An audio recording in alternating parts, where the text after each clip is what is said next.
ও গুলটে মামা, গুলটে মামা, তুমি কি ভাবছো গো?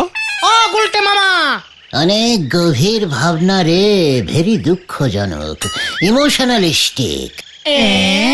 বলো না বলো না। দুঃখের কথা বললে দুঃখ কমে যায় গুলটে মামা।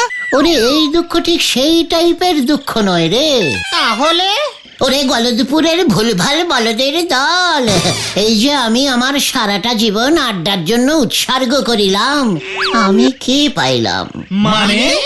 মানে ভেরি ইজিক্যালি সোজা রে। আমার মৃত্যুর পর এই গলদপুরের লোকজন আমাকে কি ভুলিয়া যাইবে? অবশ্যই। ঘটন, মুখ শান্তিং কর, পুরোটা শুনে উত্তর দে। এই ঠিক আছে ঠিক আছে ঠিক আছে, তুমি বুঝিয়ে বলো গুলটে মামা। না মানে আমি বলছিলাম যে এই যে আমি বাঙালির এই আড্ডা শিল্পকে বাঁচাইয়া রাখিবার জন্য সারা জীবন আন্দোলন করিলাম, তার জন্য এই গলদপুরের স্কুল মাঠে আমার একটা পাথর মানে প্রস্তর খণ্ডের মূর্তি যদি স্থাপিত হইত, তাহলে আমার এই মারমার আত্মা শান্তি পাইত। তোমার স্ট্যাচু বসাতে চাইছে স্কুল মাঠে? আরে হ্যাঁ রে হ্যাঁ, বিশাল আকার এক মূর্তি, গলায় ঝুলিবে মল্ল মানে মালা। কাকে করবে পটি? ইস ভেন্ডি, স্ট্যাচু থাকিলে কাক তো ইয়ে করিবেই, কাকের কোনো দোষ নাই, তুই সেই ইয়ে পরিষ্কার করিবি, ইহাই আমার নির্দেশ। ঠিক আছে। দূর, গাছে কাঁঠাল গোপে তেল। তোমার ওই মূর্তি কে আর প্রতিষ্ঠা করবে বলো? সে তো অনেক খরচ। তাছাড়া সারা জীবন আড্ডা মেরেছো বলে তোমার জন্য কেউ এক পয়সাও খরচ করবে না। তুমি কি কিছু আবিষ্কার করেছো নাকি? নাকি তুমি বিশ্ববিখ্যাত শিল্পী, সাহিত্যিক, না কবি? নয়তো সমাজ সেবক। কিন্তু একটা বড় কিছু তো করতে হবে গুলটে মামা। গুলটে মামা, ও গুলটে মামা, দুঃখে থম মেরে গেছে। থম থম থম, লুচি আর আলুর দম, ট্রেন যায় ঝমাঝম, থম থম থম। নমস্কার। এসব কি বলছো তুমি গুলটে মামা? মনে পড়ে গেছে রে, মনে পড়ে গেছে, আমারও মূর্তি প্রতিষ্ঠার কারণ আছে আছে আছে। কি তুমি কবিতা করে কথা বলছো কেন গুলটে মামা? ওরে ওরে ওরে, আমি তো কবি রে। হ্যাঁ রে গলদপুরের বেরসিক বলদের দল, আমি কবি। তোরা কি আমার শিষ্য হবি? আলবাত, তবে ব্যাপারটা একটু খোলসা করে বলো না গুলটে মামা। হ্যাঁ হ্যাঁ, তুমি আবার কবি হলে কবে থেকে? সে অনেক অনেক আগে থেকে, অনেক দিনের কথা। আমি তখন থাকিতাম বুড়ো কাসুন্দিপুর নামক এক রাজ্যে। সারাটা দিন একটি বটের গাছের নিচে বসিয়া বলে যাকে বলে কবিতা লিখিতাম। গুলটে মামা, গুলটে মামা।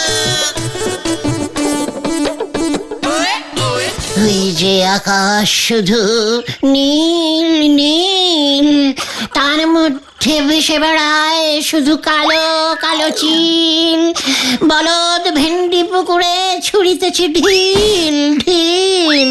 এমন সময় সেখান দিয়া যাইতেছিলেন সেই রাজ্যের রাজা, উনি আমার কবিতা শুনিলেন। বাবা, কি সুন্দর কবিতা! কে তুমি কবি? কি নাম তোমার? আগে আমি হইলাম শ্রীমান শ্রীযুক্ত কবি গুলমিকি। ঠিক আছে, আজ থেকে তুমি হইলে আমার সভা কবি। তারপর আমার স্থান হইল বটগাছতলা টু রাজপ্রাসাদ। সারাদিন আমি কবিতা রচনা করিতাম আর রাজামশাইকে শোনাইতাম। এসেছে শরৎ, হিমের পরশ, লেগেছে হাওয়ার পরে। এই কবি, কবিতাটা কোথাও শুনেছি শুনেছি বলে মনে হচ্ছে না? মানে না মানে হ্যাঁ স্যার মানে রাজামশাই অন্য একটা বলছি আগে। কি সুন্দর কি সুন্দর কি সুন্দর কি সুন্দর সেটা বলবে তো। বলছি মানে আপনার ওই দাড়ি। কি? হ্যাঁ রাজামশাই আপনার দাড়ি কি সুন্দর কি সুন্দর। রাজামশাইয়ের দাড়ি মানে কি সুন্দর দেখিতে লাগে রসগোল্লার হাড়ি। বাহ বাহ বাহ, চালিয়ে যাও কবি, চালিয়ে যাও। কি সুন্দর রাজামশাইয়ের ভুঁড়ি। দুহাত তুলে বলো সবাই মানে বলো হরি বলো হরি হরিবল হরিবল বলো হরি বলো হরি। হরিবল হরিবল।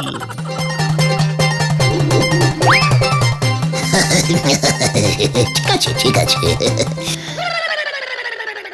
রে গলদপুরের থম্মারা বলদ, তোরাই দেখছি এখন স্ট্যাচু হয়ে গেলি। না মানে আমি বলছি যে তুমি যে সব বললে এগুলো সব সত্যি? কবির কল্পনা রে, কবিরা যে সব কল্পনায় আলপনা দেয়। আমার ভিতরে গুলমিকি কবি আবার জাগিয়া উঠিয়াছে। আমি কবিতা লিখিয়াই বিখ্যাত হইব, তখন দেখবে আমাকে সবাই বিশ্বকবি না থাক মানে বিশ্বকবি তো আছেই, তাহলে আমি হইব মানে আমি হইব সৌরজাগতিক কবি শ্রীমান গুলমিকি। জয় গুলটে মামা কি জয়। কিন্তু এমনি এমনি তো তোমার স্ট্যাচু তৈরি হবে না, তোমাকে তো এই গলতপুরের সবাইকে জানাতে হবে যে তুমি একজন কবি। ঠিক, তবে গলতপুরের সবাইকে জানানোর থেকে নরাকে জানাতে পারলেই অনেকটা কাজ হয়ে যাবে, বুঝেছিস? ওর দোকানে আমার মতো কবি যদি এক কাপ চা খায় না, তখন দেখবি ও জনে জনে বলে বেড়াবে আমার কথা। চলে আয় আমার সঙ্গে।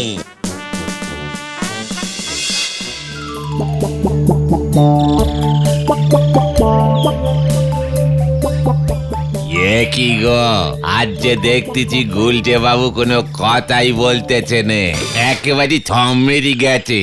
ও গুলটে মামা আবার থম বলেছে, শুরু করো শুরু করো। থম থম থম, নরা চায় চিনি দিবি কম কম কম। হরি বল, গুলটে বাবু যে কবিতা করে চা চাইতেছে গো। গুলটে মামা তো একজন বিশ্ববিখ্যাত কবি নরদা। হ্যাঁ, গুলটে বাবু এমন থম মারা কবি আবার কবে ঠিকই হলো গো? নরা সাবধান, কবিকে অসম্মান থম মারা বলবি না। 2 চামচ চিনি দিয়ে 1 কাপ চা দিয়ে যা শিগগির। এই যে গুলটে বাবু, আপনার চিনি দেওয়া চা ফু দে খা। আমিও কেমন কবিতা করে দিলাম, ওসব ফুটো কবিতা আমার কাছে ঝেড়ে লাভ নেই গুলটে বাবু। সে আমিও এমন কবিতা ঝরঝর করে বলতে পারি। নরা নরদা তুমিও তো জানো না আমাদের গুলটে মামা আগের জন্মে বিশাল বড় কবি ছিল, নাম ছিল গুলমিকি। তাই এ জন্মে কবি গুলমিকি হয়েছে গুলটে, তার কবিতাও গেছে উল্টে। আমিও মনে হয় আগের জন্মে কবি ছিলাম গো পাঁচু ভাইপো। পাঁচু নরাকে বলে দে এই গলতপুরে একজনই কবি ছিল, আছে এবং থাকবে, সে হলো এই গুলটে অর্থাৎ গুলমিকি। তালি পরে আমিও আপনারে চা দেব নে, আর কবি বলেও মানব নে। সহ্য হচ্ছে না পাঁচু, চলে আয় তোরা। গুলটে মামা।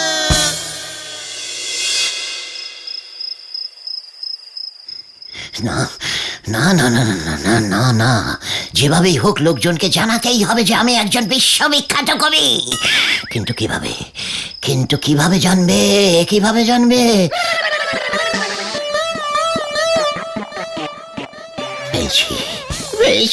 বেশি বুদ্ধি বেশি।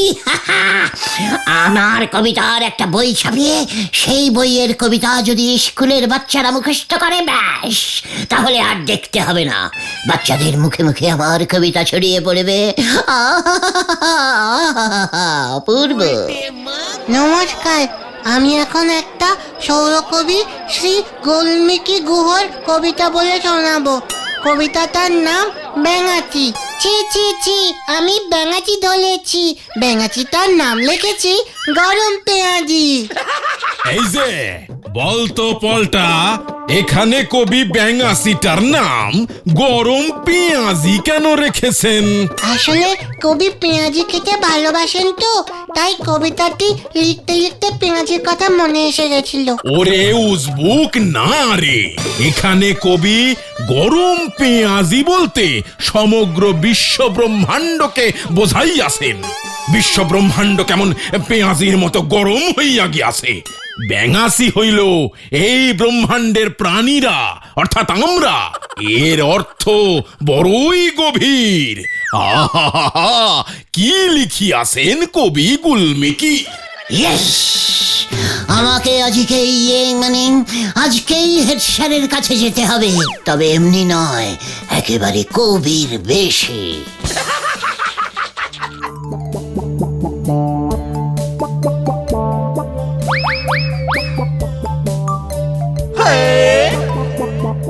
আসতে পারি স্যার?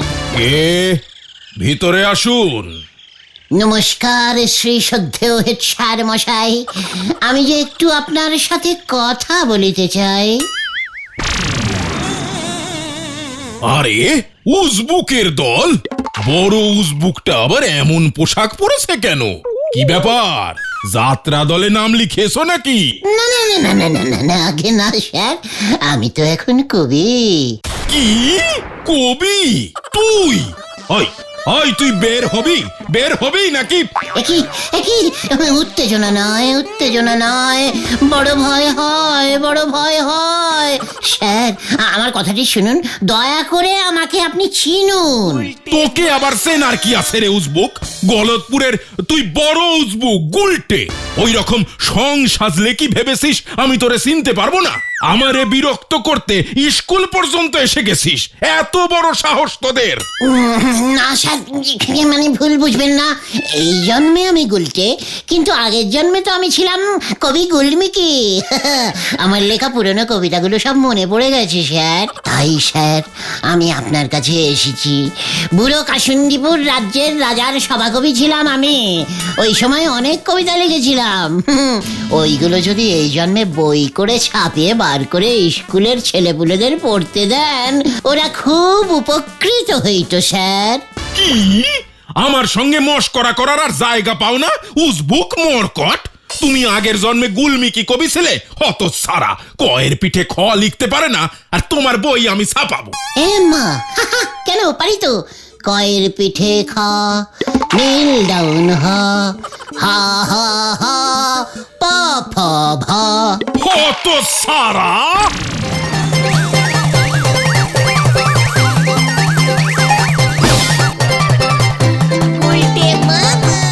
দূর হয়ে যা আমার চোখের সামনে থেকে, নয়তো আমি পুলিশ ডাকবো। কি আবার পুলিশ কেন? রাগ করবেন না স্যার, আমি যাচ্ছি স্যার। আমার ফলসদারিটা দিয়ে দিন স্যার, হারালে পুরো দাম দিয়ে দিতে হবে। এই নে হত সারা। একই কাণ্ড, সব হলো লন্ড ভন্ড। মাথায় উঠেছে দাড়ি, চল রে তাড়াতাড়ি। উল্টে মামা স্যার, কেমন দিল? দাঁড়া!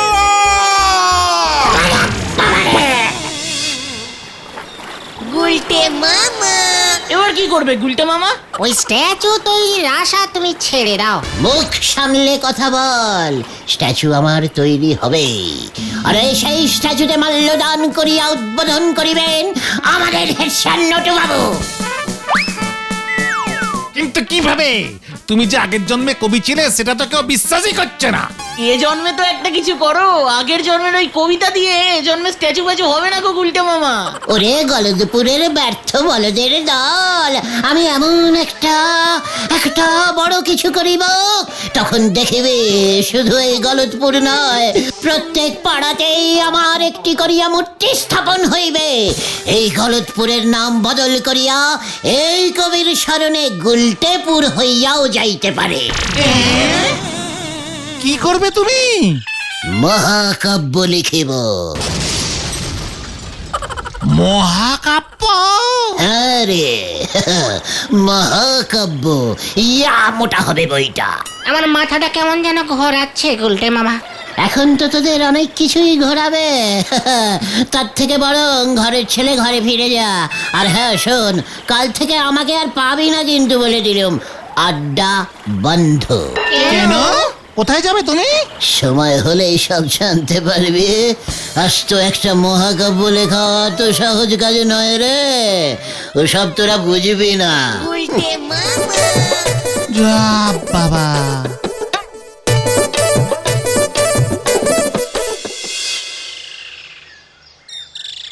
আড্ডায় গুলটে মামা অনুপস্থিত, এটা ভাবাই যাচ্ছে না। ঘটন তো গেছে, একটু পরেই ব্যাপারটা বোঝা যাবে। এই গুলটে মামা যদি সত্যি সত্যি আড্ডা বন্ধ করে দেয় না, তাহলে আমাদের অবস্থা কি হবে রে? সর্বনাশ হয়ে গেছে রে, সর্বনাশ, সর্বনাশ হয়ে গেছে। কি হয়েছে? গুলটে মামা বনবাসী হয়ে গেছে। পিসিমা খুব কাঁদছে। মহাকাব্য লিখতে গেলে নাকি জঙ্গলে গিয়ে লিখতে হয়। লিখতে লিখতে ওর নাকি বড় বড় দাড়ি গোপ গজিয়ে যাবে। বাড়িতে বসেই তো লিখতে পারতো। না রে না, বাড়িতে বসে লিখলে আমি নাকি বারবার ওকে ওর দাড়ি গোপ কাটতে বলতুম। ওরে ওরে তোরা গুলটেকে ফিরিয়ে নিয়ে আয় রে, ওকে ফিরিয়ে নিয়ে আয়। ঠিক আছে, তুমি কেঁদো না পিসিমা, আমরা দেখছি কি করা যায়। জঙ্গল মানে তো আমাদের নদীর ওপারে তেলাকুচুর জঙ্গল। হ্যাঁ চল তো আমরাও যাই। হ্যাঁ, চল চল চল।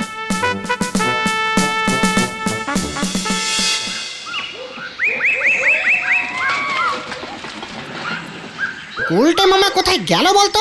কোথায় আজ যাবে? গভীর জঙ্গলে ঢুকবার সাহস নেই, এদিক সেদিকেই হবে। ওই দেখ,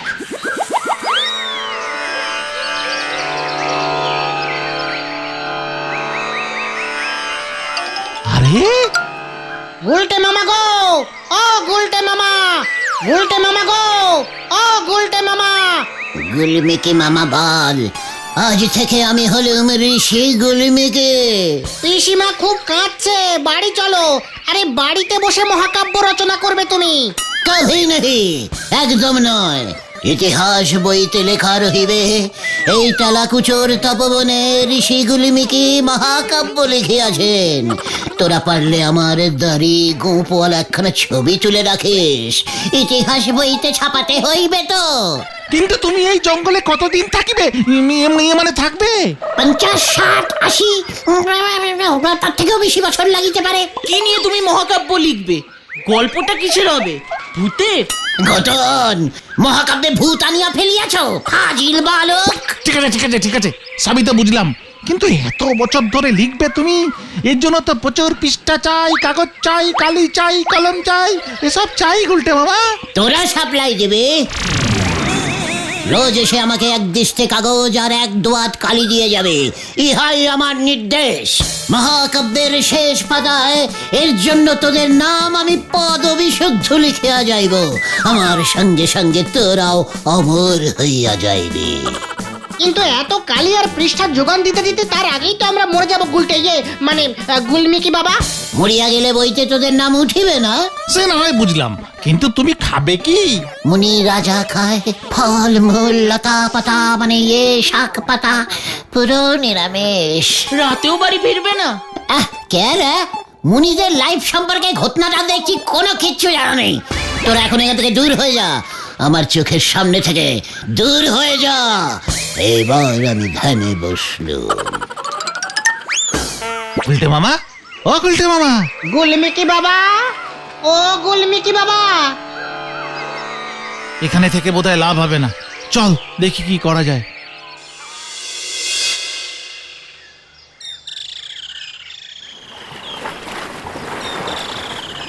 কি করা যায় বলতো? গুলটে মামা যা খেপেছে, সহজে বাড়ি ফিরবে বলে মনে হচ্ছে না। অন্তত 2-3 দিন তো থাকবেই। জঙ্গলে 2 দিন থাকলে তাহলে গুলটে মামাকে আর দেখতে হবে না। গুলটে মামার ঘাট থেকে কবি হওয়ার ভূত নামাতেই হবে। রাইট, ঠিক বলেছিস, ভূত দিয়েই ভূত নামাতে হবে। মানে শোন তাহলে। এ বাবা, মাগো কি কাঁচালে পড়লাম রে ভাই। ওই বলদগুলো যে এত হাই রেটের বলদ সে তো জানতুম না। আর একটু জোর করলেই তো আমি বাড়ি ফিরে যেতাম। আশ্চর্য, শুনলাম পিসমা নাকি কান্নাকাটি করছে। তো এখন আমি নিজে থেকে বাড়ি যাই কি করে? কি যে করি। না না না না না না, কভি নেই, আমি নিজে কিছুতেই বাড়ি ফিরিব না। তাই নাকি? তাহলে তো আমাদের খুব ভালোই হলো। এই কে কে ওখানে? কে? গুলমিকি, কেমন আছিস তুই? আশ্চর্য, আপনি কে? আমি তো আগের জন্মে ছিলাম বুড়ো কাসুন্দিপুরের রাজ্যের রাজা, আর এই জন্মে আমি ভূত। তুই ছিলি আমার সমাকবি, মনে পড়েছে গুলমিকি? এই না তো, কই আমি তো আগের জন্মে কিছুই ছিলাম না। ইয়ে মানে আমি তো ঘোড়া ছিলাম মনে হয়। ভুলে গেছি। আমায় ছেড়ে দাও, আমাকে ছেড়ে দাও। না, তোকে আমি নিয়ে যাব, মহাকাব্য লিখবি তুই। আমাকে ছেড়ে দাও, আমি আর মহাকাব্য লিখিব না। আমি বাড়ি যাইব। আমি বাড়ি বাড়ি।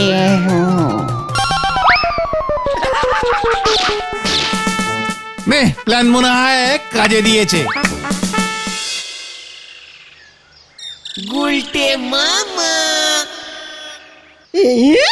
হতচ্ছাড়া নাকি সারা জীবন জঙ্গলে থাকবে। এক রাতও থাকতে পারিনি, সে নাকি আবার মহাকাব্য লিখবে। কত রং যে আর দেখাবে। খুব ভালো হয়েছে, খুব ভালো হয়েছে। এইবার 10 দিন বিছানাতেই শুয়ে থাকুক, তাহলেই আমার শান্তি। আর কবিতা লিখিব না রে ভাই যুগন। তাহলে তুমি কি লিখবে গুলটে মামা? ভোটের রচনা। তোমার স্ট্যাচু হবে কি করে তাহলে? স্ট্যাচু হওয়া খুব খারাপ রে। মাথায় কাক পক্ষীতে শুধু ইয়ে করে, ওসব আমার দরকার নেই রে। জয় গুলটে বাবা কি জয়।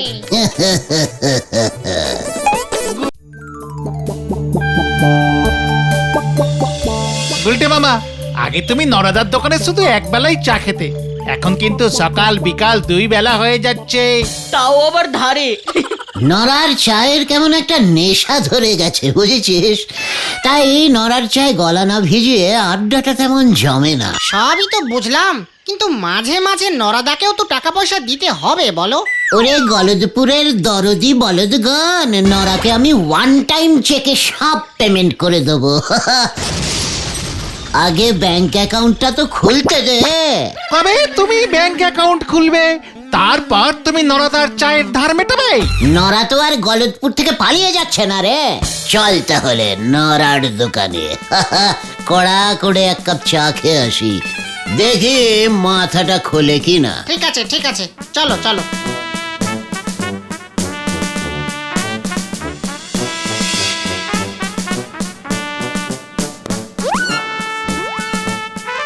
নরা, কড়া করে ডাবল চামচ চিনি দিয়ে 1 কাপ চা বানা দিকে, আর ওদের লেবু চা। নরা, চা দে বলে দিলাম। নরা। ও নরাদা, তুমি এমন করছো কেন? কথা তো বলো। সেই একই কথা অনেকবার বলেছি, এবার তাই অন্য পথ নিতে হচ্ছে। নিকি তো জানালাম ধারে চা আমি দেব নে। নরা, তুই না আমার ছোট্ট ভাইয়ের মতো। আমরা না এক পাড়ায় থাকি। লজ্জা করে নে, দাদা হয়ে ভাইয়ের কাছ থেকে ধারে চা চাইছো? ওসব কথায় চিড়ে ভিজবে নে। আর আমি ধারে 1 কাপ চাও দেব নে, ব্যাস। ঠিক আছে ঠিক আছে, কাজটা ভালো করলি না কিন্তু নড়া। তোমার ওই ফুটো ধমক চমকি আমি ঘন্টা ভয় পাই। পাঁচু পাঁচু, ওকে থামা, রাগে আমার সারা শরীর কাঁপছে কিন্তু।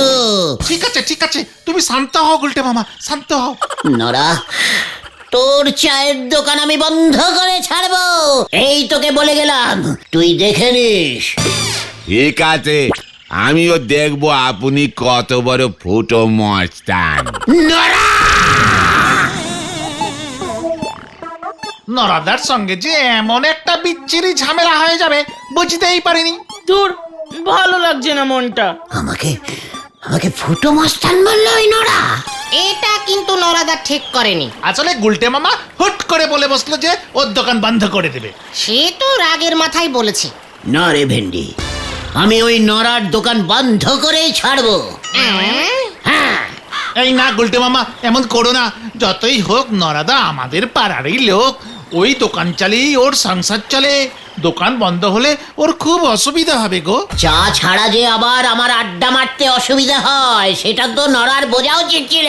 তা বলে তুমি ওর ব্যবসা বন্ধ করে দেবে, এটা কিন্তু বাড়াবাড়ি। ঠিক আছে, তোরা যখন বলছিস তখন পুরো বন্ধ করবো না, তবে একদিন অন্তত বন্ধ করবই। আমাকে এখন একটা কিছু করতে হবে, যাতে নড়া অন্তত একদিন দোকান খুলতে না পারে। কি করবে তুমি? ভাবতে হবে। এই শোন, তোরা এখন বাড়ি যা, আমাকে একটু একা থাকতে দে। আমাকে ফুটো মস্তান বলা, এত বড় সাহস ওই নড়ার? দাঁড়া, দেখাচ্ছে। ঠিক আছে, আমরা যাচ্ছি। তুমিও বাড়ি ফিরে যেও কিন্তু সন্ধ্যের আগে। অন্ধকারে নদীর ধারে বেশিক্ষণ থেকো না। হ্যাঁ হ্যাঁ, পিসিমাও আবার চিন্তা করবে। এই গেলাম আমরা। আমি ফুটো মস্তান, ফুটো মস্তান, দেখাচ্ছি মজা।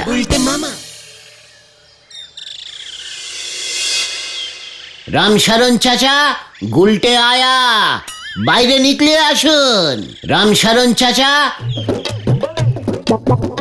আরে গুলটে বাবু যে, তা হঠাৎ কি মনে করে বসেন? এই মানে অনেক কিছুই মনে করেই আয়া হ্যাঁ, বহুত জরুরি দরকার। ইয়ে মানে হচ্ছে, का बात बोलिए ना। আপনার কটা গরু হ্যাঁ? वही एक ही है।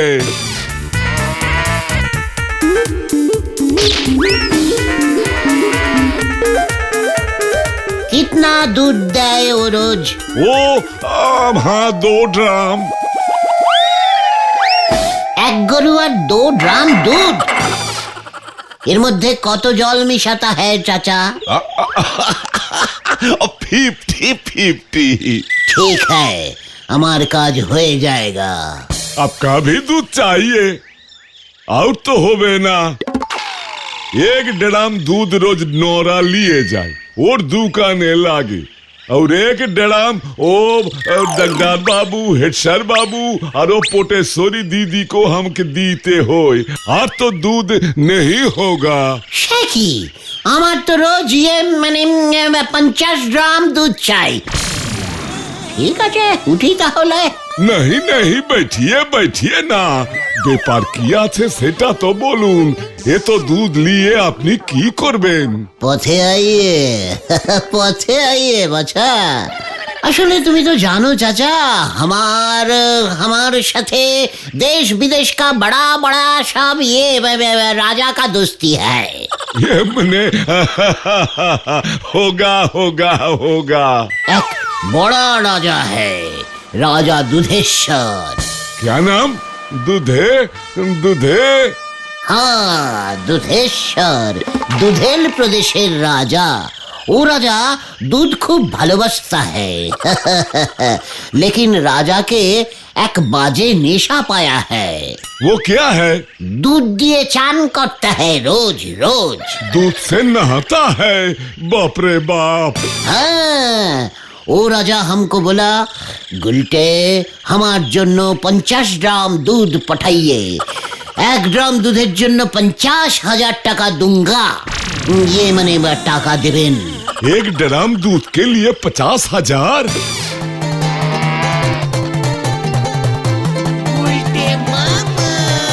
गुलटे बाबू आप और 2 ड्राम ही ले जाइए। কিন্তু আমার তো 50 গ্রাম চাইয়ে। 2 ड्राम से शुरू कीजिए ना गुलटे बाबू। 50,000 एक ड्राम, 2 ड्राम का मतलब 1 लाख। हाँ। ঠিক है ইয়ে মানে ঠিক আছে, দুধেশ্বরকে আগে 2 ড্রামই পাঠাই স্যাম্পল হিসেবে। ও চান করে আরাম পেলে বাকি অর্ডার ফাইনাল করবে। তারপর না হয় ভাবা যাবে। আপনি আমার পাড়া কা চাচা, আপনার জন্য এইটুকুই তো করতেই হোগা, মানে করতেই হবে। हाँ हाँ हाँ ঠিক আছে কাল সকালে এসে আমি ওই 2 ড্রাম লে যাएंगे। তার মানে নড়া কাল কিন্তু দুধ পাচ্ছে না, ফাইনাল, এটা যেন মনে থাকে। हाँ हाँ फाइनल। যাচ্ছে চাচা, কাউকে কিন্তু এইসব আবার নেই বলনা, মনে থাকেঙ্গা তো? हाँ हाँ हाँ তুমি যে শেষ পর্যন্ত এমন বাম্পার প্ল্যান বের করবে সেটা আমরা একদম বুঝতে পারিনি গো গুলটে মামা। তোদের মতো এমন আনডিপ বলদের দল আমার মতো এত ডিপ প্ল্যান বুঝবে কি করে বল? নরাদা তাহলে দুধের অভাবে আজ আর চায়ের দোকান খুলবে না বলছো? কালি লিকার চা আর কজন খায় সেটা নড়াও ভালো করে জানে। তার থেকে বরং চলো না, আমরা নোরাদা এখন কি করছে সেটা বরং দেখে আসি। এইটা কিন্তু মন্দ বলিসনি, ঠিক আছে চল।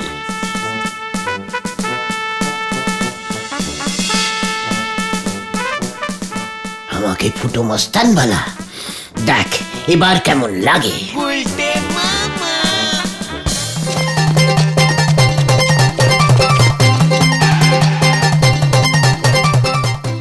এই তো তোমরা, তোমাদের কাছেই যাচ্ছিলাম। কেন রে ভুলো, কি হয়েছে? বাবা কেমন যেন করছে আর ভুলভাল বকছে, আর শুধু বলছে গুলটে বাবুকে ডাক, গুলটে বাবুকে ডাক। নড়া এতটা ভয় খেয়েছে? বেচারা দুধের অভাবে দোকান খুলতে না পেরে বোধহয় মাথাটাই বিগড়েছে। রামশরণ চাচা হয়তো বলেছে আর কোনোদিনই দুধ দেবে না, এবার থেকে দুধেশ্বর রাজার কাছে এই দুধ সাপ্লাই করবে, ব্যাস। তারপরেই নড়ার মাথা গরম হয়ে গেছে। এটা বোধহয় ঠিক হলো না গুলটে মামা। ভেন্ডি, তুই নড়ার হয়ে কথা বলবি না বলে দিলাম। ও যে আমাকে ফুটো মস্তান বললো সেই বেলা। তাড়াতাড়ি চলো না কাকু, তাড়াতাড়ি চলো না। হ্যাঁ চলো গুলটে মামা, এখন এসব কথা থাক। হ্যাঁ চল।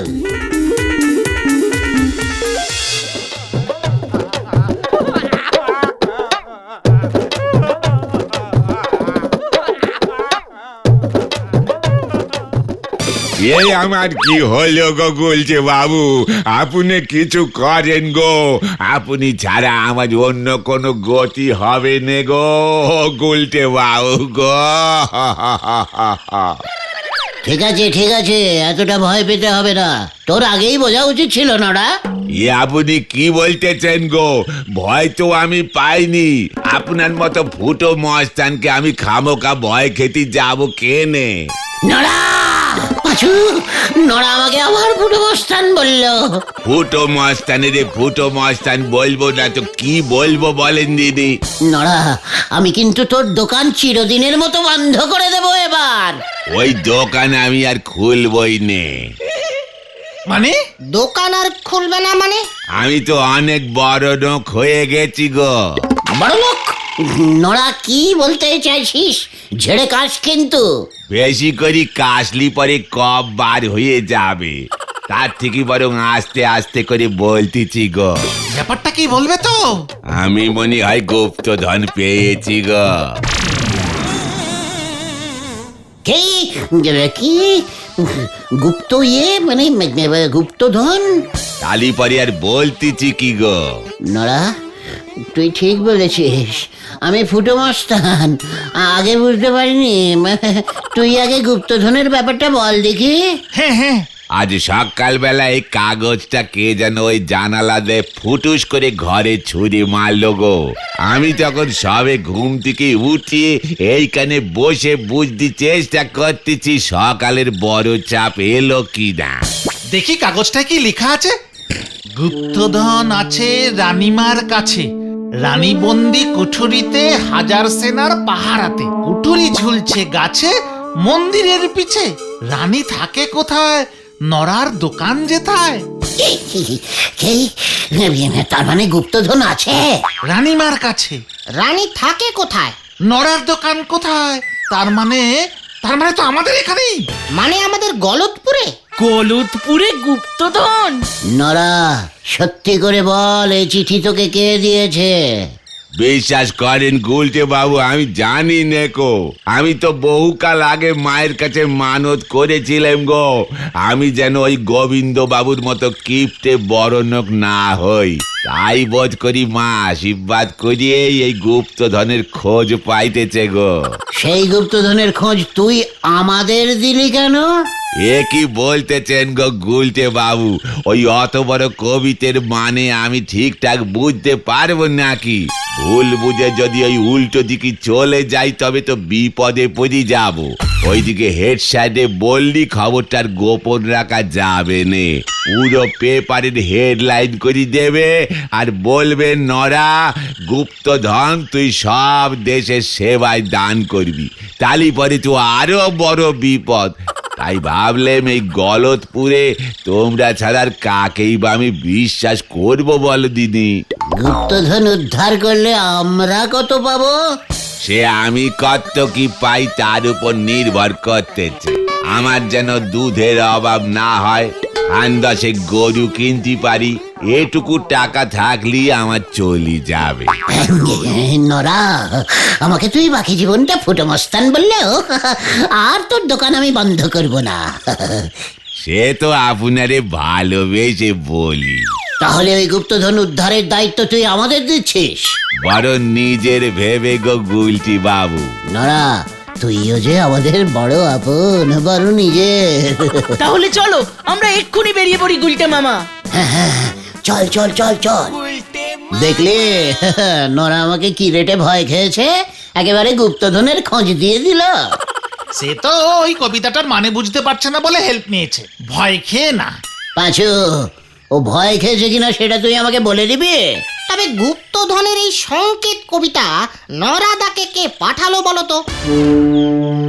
গাছের ফল খা ভেন্ডি, গাছকে লাগিয়েছে সেদিকে মন কম দে।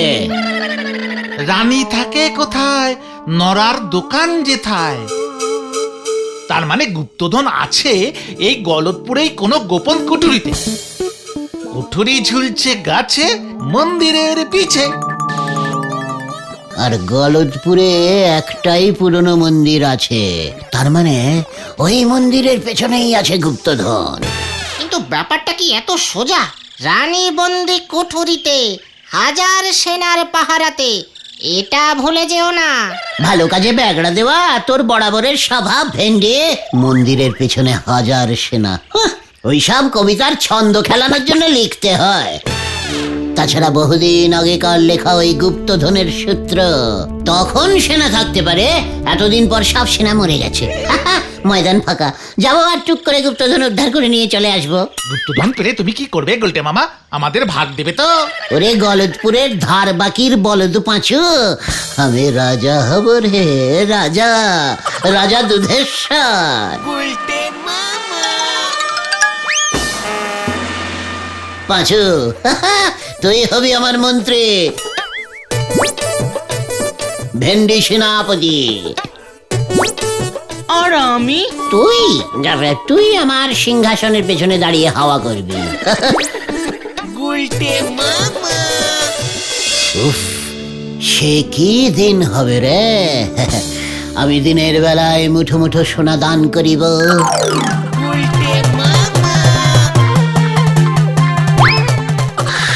আর দুপুরে দুধ দিয়ে স্নান করিব, রাতে একসঙ্গে বসে নরার চা খাবো, আর রাজপ্রাসাদের ছাদে আড্ডা দিব। নরা, একটা গোলাপ জল মারা খাঁটি লিকার চা দিয়ে যাও ভাই। জো হুজুর জাহাপনা। মন্ত্রী বলুন জাহাপনা। রানীমা কোথায়? রানীমাকে দেখলাম রান্নাঘরে মাংস টেস্ট করছে জাহাপনা।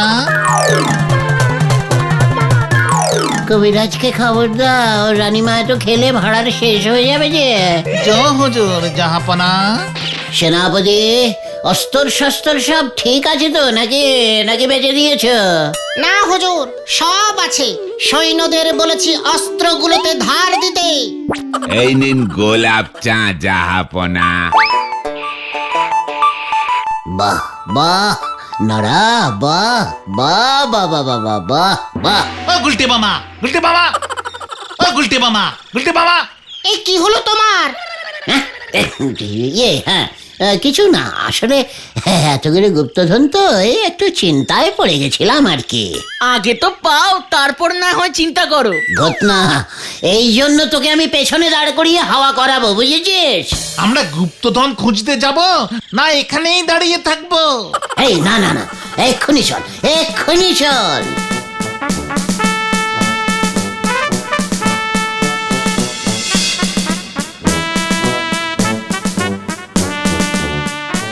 গুপ্তধন কোথায় গো?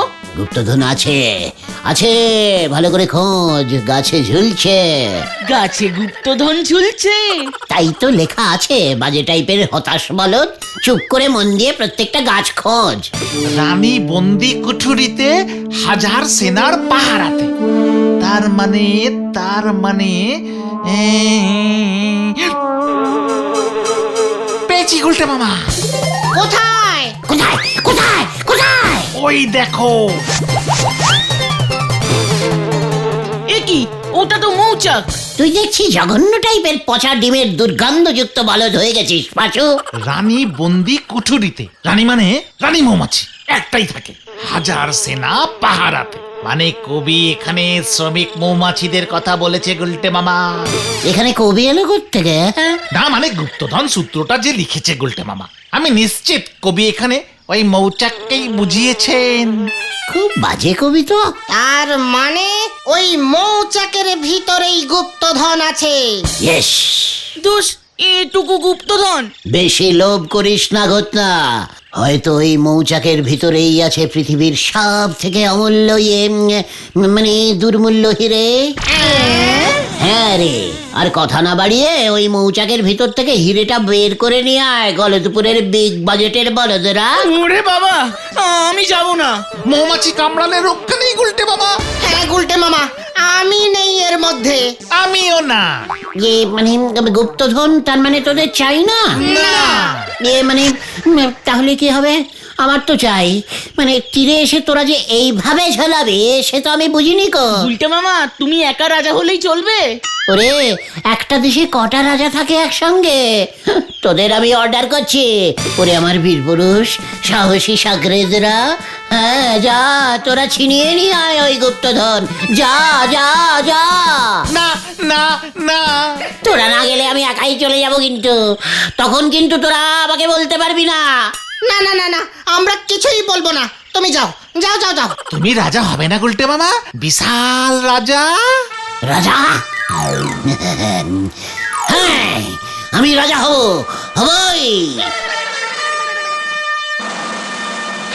তাহলে এই নাও অস্ত্র। ইয়া! দে।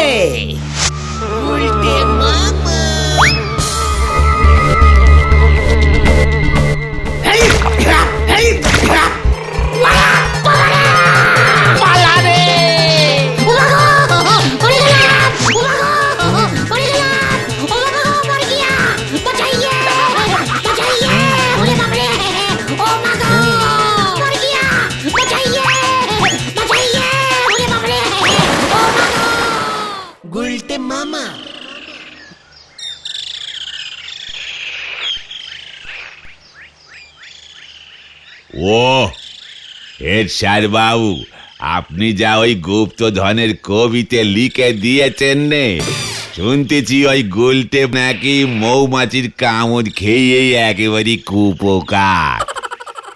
গুলটে মামা।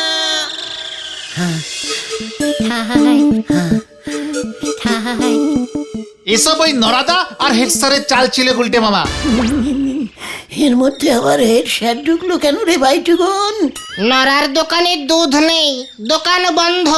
তাহলে হেড স্যারের চলবে কেমন করে? তারপর ওই রামশরণ চাচার কাছে সবটা শুনে দুজনে মিলে এই প্ল্যানটা করেছে। রামশরণ চাচাও নাকি তোমার নামে থানায় নালিশ করবে বলেছে। হায়, আমি আর বড় মস্তান হতে চাই না রে, ফুটো মস্তানি ভালো। জয় গুলটে মামা কি জয়! বাবা রে